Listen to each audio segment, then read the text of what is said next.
তোমরা unboxing video দেখতে খুব পছন্দ করো, তো সবসময় তো তোমরা ড্রেস, মেকআপ প্রোডাক্টস এইসবেরই আনবক্সিং দেখো।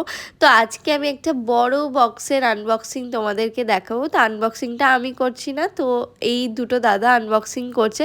তো তোমরা কি বুঝতেই পেরে গেছো, তো এটা হচ্ছে এসি। তো তোমাদের সাথে আমি দুদিন আগের একটা ব্লগে শেয়ার করেছিলাম যে আমাদের পুরনো এসিটা বিক্রি করে দেওয়া হলো। তোমরা দেখেইছিলে ব্লগে, তো এসিটা খোলা হচ্ছিল।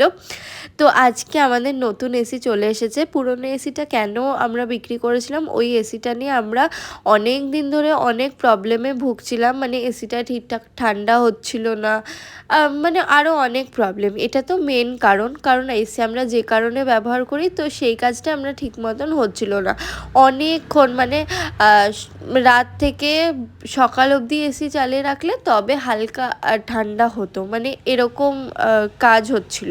মানে ভীষণ স্লো কাজ, আর একদমই মানে মোদ্দা কথা হচ্ছে এসির যেটা কাজ সেটা খুব স্লো হচ্ছিল। তাই আমরা ওই এসিটা বিক্রি করে দিই, দেন আমরা এই এসিটা নিয়েছি। এটা হচ্ছে আইএফবি ব্র্যান্ডের। এই ব্র্যান্ডটার নাম আমি ফার্স্ট টাইম শুনলাম। তো বাবা প্রচুর রিভিউ দেখে দেন এই ব্র্যান্ডটার এসিটা পারচেস করেছে। তোমরা কারা কারা এই ব্র্যান্ডের এসি ইউজ করো বা ইউজ করেছো এর আগে, অবশ্যই আমাকে জানিও তোমাদের রিভিউ কেমন।